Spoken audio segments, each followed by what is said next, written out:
So I'm going to talk to you very quickly about its building search in a week-ish this week. We're still halfway through. It's been about a week already. So it won't be quite a week into production, but almost. So I work for Tido. We're building a Spotify for sheet music type app.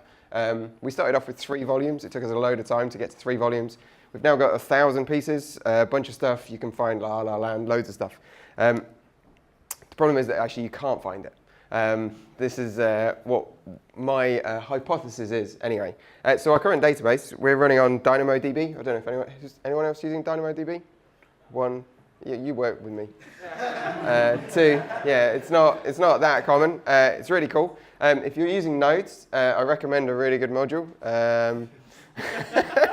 It's not actually mine. I've inherited it. I need some help, actually, so if you want to use it and then help out, that would be really useful. But basically, Dynamo provides indexes and scans as the basic kind of lookup material that you can use and filters. So for searching, that becomes quite problematic. So our first, my first idea was to basically take all of the key bits of material that we want, stick it all into one big string, deburr it, so take off all of the accents and all that sort of stuff, lowercase everything, like super naive search. Use the scans feature, but it kind of worked, and it was enough to demonstrate back to the team what we could do very quickly to show what we could, like how search might be able to work. So then product went away and kind of designed some UIs and all that sort of stuff. Then we started looking at like what would it really be like. We run 10% time. We can't afford 20% like Google, but 10% time. One of our engineers ran off and kind of had a look at AWS to see what was available. 2 options, ElasticSearch and CloudSearch. CloudSearch is Solar. ElasticSearch is ElasticSearch. They both come from Lucene. Like it's basically the same sort of stuff, slightly different kind of service level. We didn't really play with CloudSearch, but I did have a quick play the other day, and it's really cool if you're using DynamoDB if you want kind of predictive indexes, because you can tell it to take a sample from your DynamoDB table, and then it will build the index for you. So it will kind of select the bits and pieces that you like, the types and all that sort of stuff.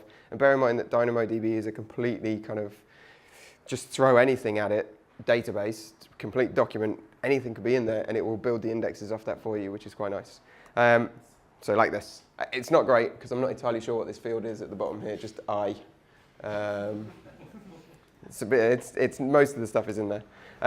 So we decided to actually go with Elasticsearch, the AWS ElasticSearch Service. It's Elasticsearch as a service. It is pretty much vanilla Elasticsearch. So if you've used Elasticsearch outside of AWS, you can just use it here, transfer everything in, boom, done. It's nice and easy. So one of the problems that we've got is we've got our database over here, but we need to keep the Elasticsearch index up to date. So we can run our one-off batch scripts. We can use the DynamoDB event streams. I don't know, so not many people have used it, but you might have heard about this. Any changes in the database to any of the rows can trigger an event. And an event, you can subscribe to that event using a Lambda function, SNS, all those other cool AWS things. Or we can just run it on like a cron job. So just like, well, if it's cool for it to be run like out of date for a day, it's probably fine. So demo time. We built, I actually want this, don't I? Can you see this? So this is our now search index. Running off our prod database. Now, so the suggestion there is Bark. Hoping this is going to work.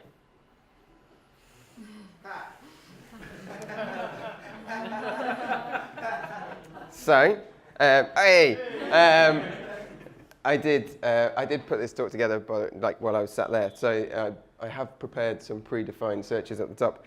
I'm not entirely sure what it's doing behind the scenes. I've never used Elasticsearch in my life before, but it does do some really cool stuff. And this is what I'm going to spend the rest of the week looking into is why is it returning these results? So this book here by Pam Wedgwood is not Bark.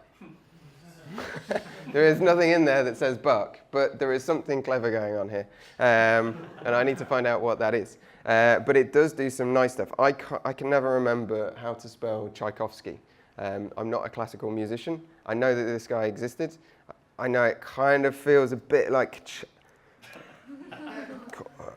Is it gonna work? No. Chat. Cough. No. Well, anyway, I prepared a bad search earlier. This one. And it still works, which is really cool. So it's doing some really funky, fuzzy matching. You can configure it to do all sorts of different things. We've kind of set it up in a super simple kind of start MVP fashion. But really, really pleased with how far we got in a few days just by hooking into the AWS infrastructure and not really writing a lot of code. I'll show you roughly. This is the script that we're going to run on a poll. So we can drop the whole index here. So I do have another talk titled Clarky doesn't use Lodash enough, but apparently I do now. But we grab, all of our content is geo-restricted as well, so you can only get La La Land in Europe and all that sort of stuff. So we've got all of the countries, we basically shove in. Everybody is in an organization, but we grab all of our, where's the products?